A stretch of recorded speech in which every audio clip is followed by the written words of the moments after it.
সালাম স্টিল ভোটের গাড়ি নিয়ে খুলনা ১ আসনের মোহাম্মদনগর থেকে ভোটের খবর জানাচ্ছেন সহকর্মী এস.এম. হাবিব। সালাম স্টিল ভোটের গাড়ি নিয়ে খুলনার তিলক এলাকায় রয়েছি।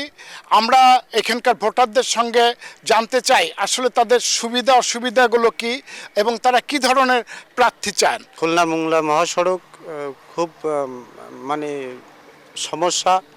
আমরা ভালো একটা প্রার্থী চাই যে আমাদের এইগুলো যাতে মানে ভালো হয়।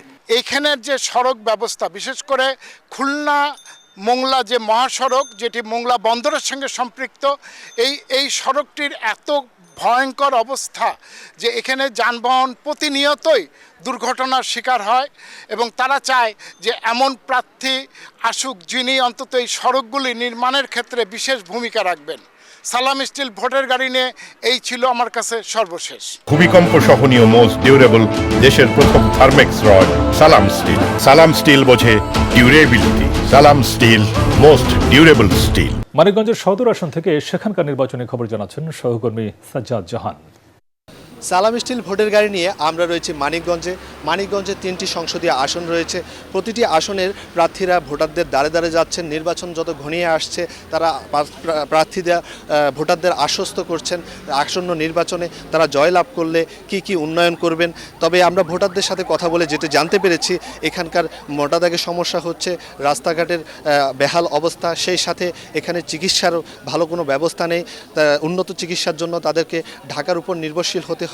এছাড়া মানিকগঞ্জ ঢাকার পার্শ্ববর্তী এলাকা হলেও এখানে শিল্প কারখানা না থাকার কারণে এখানে বেকারের তত্ত্বের একটা সমস্যা রয়েছে। এখানে অধিকাংশ মানুষের ঢাকার উপর নির্ভরশীল হয়। তো এইখানকার ভোটাররা যেটি বলছেন, আগামীতে এমন একজন সৎযোগ্য প্রার্থীকে তারা নির্বাচিত করতে চান যিনি এলাকার বেকারত্ব দূরীকরণের পাশাপাশি এলাকার রাস্তাঘাটের উন্নয়ন করে সমৃদ্ধ মানিকগঞ্জকে গড়ে তুলবেন। তো সালাম স্টিল ভোটের গাড়ি নিয়ে এই ছিল আমার কাছে সর্বশেষ। সালাম স্টিল ভোটের গাড়ি নিয়ে বাগেরহাটে আছেন সহকর্মী খৈরুল ইসলাম, তিনি জানাচ্ছেন সেখানকার নির্বাচনী হালচাল। সালাম স্টিল ভোটের গাড়ি নিয়ে আমি এই মুহূর্তে রয়েছি বাগেরহাট সদরে। এই আসনটি বাগেরহাটের 2 আসনের অন্তর্ভুক্ত। এখানে 2টি উপজেলা রয়েছে এবং 10টি ইউনিয়ন রয়েছে। এখানে ভোটার রয়েছে প্রায় 3.5 লাখ ভোটার, যার অর্ধেক ভোটার হচ্ছে পুরুষ আর অর্ধেক হচ্ছে নারী। এখানে এসে আমরা ভোটারদের সঙ্গে কথা বলেছি। ভোটাররা আমাদেরকে জানিয়েছেন যে আসলে তাদের এই আসনেও কিন্তু বেশ কিছু সমস্যা রয়েছে এবং এই সমস্যার সমাধানে যিনি আগামী নির্বাচনে প্রতিনিধি হয়ে নির্বাচিত হবেন তিনি যেন এই আসনের সমস্যা সমাধানে যেন কাজ করেন। এছাড়াও কিন্তু এখানে জামাত, বিএনপি সহ বিভিন্ন দলের বেশ কয়েকজন প্রার্থীও কিন্তু নির্বাচনে অংশ নিয়েছে।